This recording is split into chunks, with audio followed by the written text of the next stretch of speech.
ಬಿಹಾರ ಚುನಾವಣೆಯ ಫಲಿತಾಂಶ ಪ್ರಕಟವಾಗಿರುವಂತದ್ದು ಇಡೀ ದೇಶಾದ್ಯಂತ ಅಂದ್ರೆ ಇಡೀ ದೇಶ ಕಾದು ಕುಳಿತಿತ್ತು. ಬಿಹಾರ ಚುನಾವಣೆ ಫಲಿತಾಂಶ ಏನಾಗುತ್ತೆ ಅಂತ ಬೆಳಗ್ಗೆ 8 ಗಂಟೆಗೆ ಮತ ಎಣಿಕೆ ಕಾರ್ಯ ಕೂಡ ಆರಂಭ ಆಗಿದೆ. ಆರಂಭ ಆಗಿ ಕೇವಲ 1 ಗಂಟೆಯಲ್ಲಿ ಗೊತ್ತಾಗ್ತಾ ಇದೆ ಯಾರು ಬಿಹಾರದಲ್ಲಿ ಅಧಿಕಾರ ಚುಕ್ಕಾಣಿ ಹಿಡಿತಾರೆ ಅಂತ.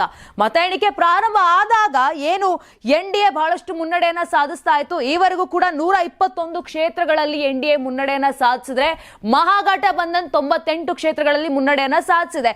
ಈಗ ಆಲ್ರೆಡಿ ಎನ್ಡಿಎ ಮ್ಯಾಜಿಕ್ ನಂಬರ್ ಏನು 243 ಕ್ಷೇತ್ರಗಳಲ್ಲಿ 122 ಮ್ಯಾಜಿಕ್ ನಂಬರ್ ಇರುವಂತದ್ದು.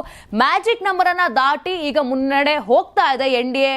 ಇದಷ್ಟೇ ಅಲ್ಲದೆ ಮೊದಲೇನಾಗಿತ್ತು, ಮತ ಎಣಿಕೆ ಪ್ರಾರಂಭ ಆದಾಗ ಮಹಾಗಠಬಂಧನ್ನ ಹಿಂದಕ್ಕೆ ಎನ್ಡಿಎ ಮುಂದೆ ಹೋಗ್ತಾ ಇತ್ತು. ಸುಲಭವಾಗಿ ಎನ್ಡಿಎ ಸರಳ ಬಹುಮತವನ್ನ ಪಡ್ಕೊಳ್ಳುತ್ತೆ ಅನ್ನೋ ಒಂದು ನಿಟ್ಟಿನಲ್ಲಿ ಫಲಿತಾಂಶ ಪ್ರಕಟ ಆಗ್ತಾ ಇತ್ತು. ಬಟ್ ಆದ್ರೆ ಈಗ ಜಿದ್ದಾಜಿದ್ದಿನ ಫೈಟ್ ಏರ್ಪಟ್ಟಿದೆ ಎರಡು ಮಧ್ಯೆ. ಮಹಾಗಠಬಂಧನ್ ಕೂಡ ಟಕ್ಕರ್ ಕೊಡಲು ಅದು ಕೂಡ ನನ್ನ ನಂಬರ್ಗಳನ್ನ ಜಾಸ್ತಿ ಮಾಡ್ಕೊಳ್ತಾ ಇದೆ. ಇನ್ನೊಂದು ಕೆಲವೇ ನಿಮಿಷಗಳಲ್ಲಿ ಯಾರು ಬಿಹಾರದಲ್ಲಿ ಅಧಿಕಾರ ಚುಕ್ಕಾಣಿಯನ್ನ ಹಿಡಿತಾರೆ, ಎನ್ಡಿಎ ಅಲ್ಲಿ ಏನು ಎನ್ಡಿಎ ಅಭ್ಯರ್ಥಿ ಮುಖ್ಯಮಂತ್ರಿ ಆಗ್ತಾರ ಅಥವಾ ಮಹಾಗಠಬಂಧನ್ ಅಭ್ಯರ್ಥಿ ಮುಖ್ಯಮಂತ್ರಿ ಆಗ್ತಾರಂತ ಇನ್ನೊಂದು ಕೆಲವೇ ನಿಮಿಷಗಳಲ್ಲಿ ಗೊತ್ತಾಗುತ್ತೆ. ಅಷ್ಟರ ಮಟ್ಟಿಗೆ ಅಷ್ಟು ವೇಗವಾಗಿ ಫಲಿತಾಂಶ ಹೊರಬೀಳ್ತಾ ಇದೆ ಬಿಹಾರದಲ್ಲಿ.